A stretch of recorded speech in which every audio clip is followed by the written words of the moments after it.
तो फैल जाती है कि हम रक्तदान कर रहे हैं। यह खबर मेरे माता पिताजी को भी मिली। मेरे माता पिताजी ने बगैर मेरी बातों को जाने हुए, जो मिथिला की है, उन्होंने हमको बिल्कुल बड़े ही सीधे साधे शब्दों में बोला, बउआ तू आगे से रक्तदान करवा तो हमर तू मरले मुंह देखिए। अच्छा, रक्तदान को महादान कहा गया है और हमारी जो संस्था है होम ट्यूशन ब्यूरो 2011 से ही अनवरत न केवल शिक्षा के क्षेत्र में अपना काम कर रही है, बल्कि समय समय पर अपने सामाजिक दायित्वों का भी निर्वहन करती है। और दरभंगा शहर में ही एक और संस्था है जिसका नाम है जीवन रक्षक। यह भी जरूरतमंदों को ब्लड उपलब्ध करवाने का काम करती है किसी बीमारी के समय या किसी मेडिकल इमरजेंसी के समय। इस वर्ष शिक्षक दिवस के अवसर पर जीवन रक्षक और होम ट्यूशन ब्यूरो के संयुक्त तत्वाधान में एक ब्लड डोनेशन कैंप आयोजित किया जाएगा। इसी कड़ी में आज हमारे साथ बातचीत के लिए हैं जीवन रक्षक दरभंगा के संरक्षक श्री संजीव कुमार सर। नमस्ते सर, आपसे हम बातचीत करना चाहते हैं। आपका बहुत बहुत धन्यवाद जो आप हमारे आमंत्रण को स्वीकार करके आए।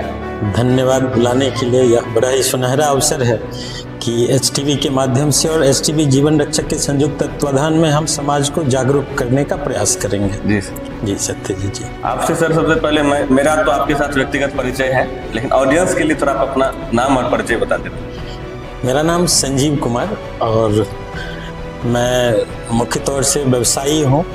अपार्टमेंट बिजनेस का काम है हमारा। इसके अलावा मैं विभिन्न जो मैनेजमेंट की इंस्टीट्यूशंस है, लाइक एक्सेलराई है, IIM इंस्टीट्यूशन है, उसमें मैं विजिटिंग फैकल्टी का भी कार्य करता हूँ।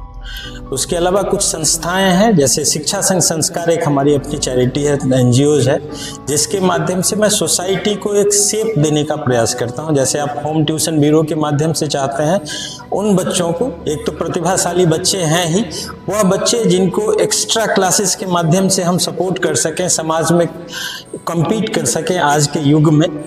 आपने जैसे उनको सुविधा दिया हुआ है, अलग से पढ़ाने की सुविधा दिया है, वैसे ही मैं शिक्षा संघ संस्कार एक नागरिक कर्तव्य बोध के ऊपर मेरा फोकस रहता है। बच्चे पढ़ें, लिखें, आगे बढ़ें, साथ में राष्ट्र के प्रति, समाज के प्रति जो उनका कर्तव्य है, उन कर्तव्य को भी जाने। इसके लिए मैं शिक्षा संघ संस्कार भी अपनी एक चैरिटी है जिसके माध्यम से लोगों को जागरूक करने का प्रयास करता हूँ। और एचटीवी होम ट्यूशन ब्यूरो के जो फाउंडर डायरेक्टर हैं मयंक कुकरेजा जी, इन सभी युवाओं द्वारा यह संस्था जो जीवन रक्षक बनी है, जिसके माध्यम से रक्तदान और रक्तदान के प्रति जागरूकता, इस दोनों का प्रयास और पहल रहता है। उसमें हमसे भी जितना बन पाता है उसमें हम आगे रहते हैं। मतलब हम कह सकते हैं कि सर का व्यक्तित्व एक मल्टी डायमेंशनल पर्सनैलिटी हम सर को कह सकते हैं, जो कंस्ट्रक्शन लाइन में भी है, एजुकेशन के लाइन में भी है और सामाजिक सरोकारों को भी लगातार निर्वहन करते रहते हैं। सर, ब्लड डोनेशन जब आपने किया तो बहुत लोगों के परिवार में और समाज में भी ब्लड डोनेशन को लेकर तरह तरह की भ्रांतियां हैं और परिवार से लोग विरोध करते हैं कि ब्लड डोनेशन मत करो, कमजोर हो जाओगे। तो आपके परिवार में भी कोई ऐसा विरोध आपको झेलना पड़ा क्या? देखिए, प्रयास हम लोग यही करते थे। मैं जिस परिवार से हूँ, मेरे माता पिता फेसबुक और अन्य सोशल मीडिया को यूज नहीं करते हैं, लेकिन निश्चित तौर पे मैं एक छोटे से गांव से हूँ, तो खबरें तो फैल जाती है कि हम रक्तदान कर रहे हैं। यह खबर मेरे माता पिताजी को भी मिली। मेरे माता पिताजी ने बगैर मेरी बातों को जाने हुए, जो मिथिला की है, उन्होंने हमको बिल्कुल बड़े ही सीधे साधे शब्दों में बोला, बउआ तू आगे से रक्तदान करवा तो हमर तू मरले मुंह देखिए।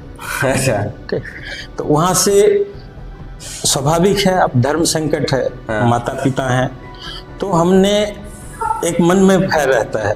हम सभी आस्तिक प्रवृत्ति के लोग हैं, माता पिता के प्रति स्नेह है, तो अगली उनकी कसम देने के बाद अगला कदम उठाने से पहले तो मैंने पुरजोर तरीके से उनको समझाने का प्रयत्न किया। अच्छा, रक्तदान के प्रति जो भ्रांतियां हैं और भ्रांतियां क्यों हैं, अशिक्षा के कारण भ्रांतियां हैं, इन बातों को भी हमने उनको समझाने का प्रयास किया।